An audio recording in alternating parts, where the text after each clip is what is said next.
Good afternoon dear students, आपके अपने YouTube channel learning with Rajesh में आपका बहुत बहुत स्वागत है। कक्षा 9 से भूगोल में हमने लेसन 3 स्टार्ट किया हुआ है जिसका नाम है अफवाह। इसके हमने 2 पार्ट कर लिए हैं, जिसमें हमने सबसे पहले जाना कि जो भारतीय अफवाह है उसमें भारतीय अफवाह को 2 भागों में बांटा जा सकता है, हिमालय नदी तंत्र और प्रायद्वीपीय नदी तंत्र।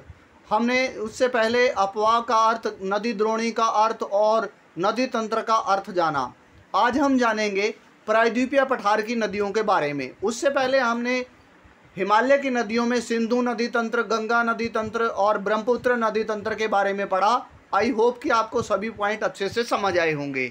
आज हम जानेंगे प्रायद्वीपीय पठार की नदियों के बारे में। प्रायद्वीपीय पठार की नदियों को भी 2 भागों में बांटा जा सकता है, एक पूर्व की तरफ बहने वाली नदियाँ, एक पश्चिम की तरफ बहने वाली नदियाँ। हम सबसे पहले ये जानें कि उनकी क्या विशेषताएं हैं। पूर्व की तरफ बहने वाली नदियों की क्या विशेषताएं हैं, पश्चिम की तरफ बहने वाली नदियों की क्या विशेषता है, क्योंकि सीबीएसई हो या एचबीएसई एग्ज़ाम में आपको डिफरेंस पूछा जा सकता है आपसे कि इनमें अंतर बताइए। तो सबसे पहले हम जान रहे हैं पूर्व की ओर बहने वाली नदियों की क्या विशेषताएं हैं। इनमें मुख्य नदियाँ महानदी, कृष्णा, कावेरी तथा गोदावरी हैं। ये नदियाँ डेल्टा बनाती हैं। जैसे कि आपने पाठ की शुरुआत में पढ़ा था कि जो ज़्यादातर नदियाँ जो हिमालय की नदियाँ हैं वो डेल्टा बनाती हैं।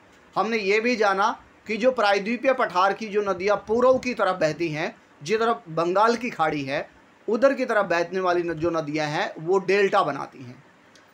तो ये नदियाँ डेल्टा बनाती हैं, ये बंगाल की खाड़ी में गिरती हैं। ये अभी हमने जस्ट अभी इसका वर्णन किया है। आई होप कि आपको इन तीनों बातों के बारे में पता चल गया होगा। उसके बाद पश्चिम की ओर बहने वाली नदियाँ। पश्चिम की ओर बहने वाली नदियों में 2 मुख्य नदियाँ हैं, नर्मदा व ताप्ती। ये अपने मुहाने पर ज्वारनद मुख बनाती हैं। अब आपने डेल्टा के बारे में तो जान लिया, जरा ज्वारनद मुख के बारे में भी जान लेते हैं कि ज्वारनद मुख को इंग्लिश लैंग्वेज में एस्चुरी कहा गया है। एस्चुरी कि ज्वारनद मुख वह क्षेत्र होता है, वह गहरा क्षेत्र होता है जब नदियाँ अपने मुहाने पर आकर तेज हो जाती हैं और वो एक गहरा खड्ड बनाती हैं। तो उस खड्ड जैसी आकृति को क्या कहा जाता है? ज्वारनद मुख कहा जाता है। आई होप कि आपको पॉइंट समझ आया होगा। तो ज्वारनद मुख बनाती हैं, ये अरब सागर में गिरती हैं, यानी पश्चिम की तरफ बहने वाली जो नदियां हैं वो मुख्यतः अरब सागर में गिरती हैं। आई होप कि आपको 3 पॉइंट दोनों के समझ आ गए होंगे। उसके बाद नर्मदा नदी तंत्र। हम सबसे पहले पश्चिमी नदी तंत्र के बारे में ही जान लेते हैं कि नर्मदा नदी जो अमरकंटक की पहाड़ियां हैं वहां से निकलती हैं, वहां से इसका उद्गम क्षेत्र है। यह नदी जबलपुर के निकट धुआंधार जलप्रपात का निर्माण करती है। धुआंधार, तो आपसे ऑब्जेक्टिव टाइप क्वेश्चन में पूछा जा सकता है कि इनमें से कौन सी नदी है जो जबलपुर के निकट धुआंधार जलप्रपात का निर्माण करती है। तो आई थिंक आप आंसर दे पाएंगे कि यह नदी नर्मदा नदी है। तो उसके बाद यह नदी धुआंधार जलप्रपात का निर्माण करती है और यह नदी मुख्य रूप से गुजरात और मध्य प्रदेश में फैली हुई है। इस नदी तंत्र की, यानी इसकी सहायक नदियां, और ये नदी गुजरात और मध्य प्रदेश में फैली हुई है। आई होप कि आपको तीनों पॉइंट समझ आ गए होंगे। उसके बाद ताप्ती नदी तंत्र। ताप्ती नदी जो है मध्य प्रदेश के बैतूल जिले के सतपुड़ा की श्रेणियों से, सतपुड़ा पर्वत श्रेणियों से निकलती है।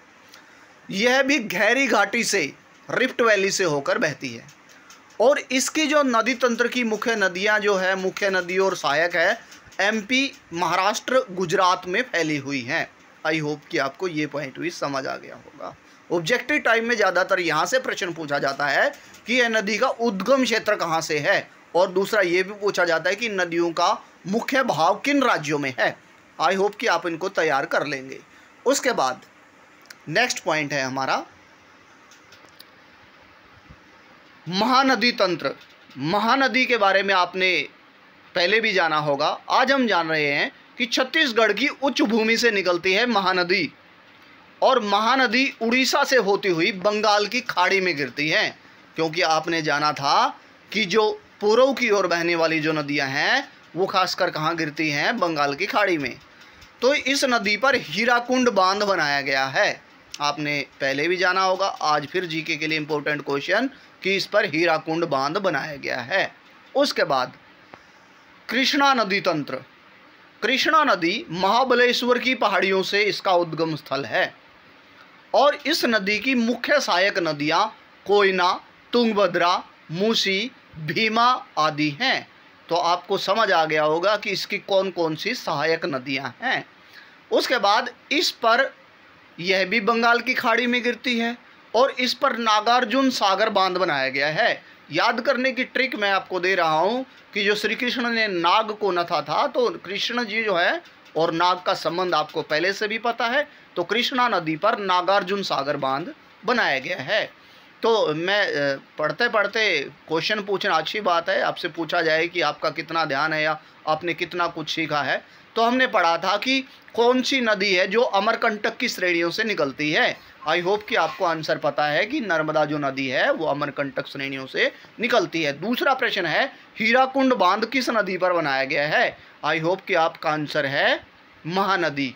उसके बाद तीसरा प्रश्न है कोयना, भीमा, मूसी आदि किस नदी की सहायक नदियां हैं। तो आप बता पाएंगे कि कृष्णा नदी की सहायक नदियां हैं।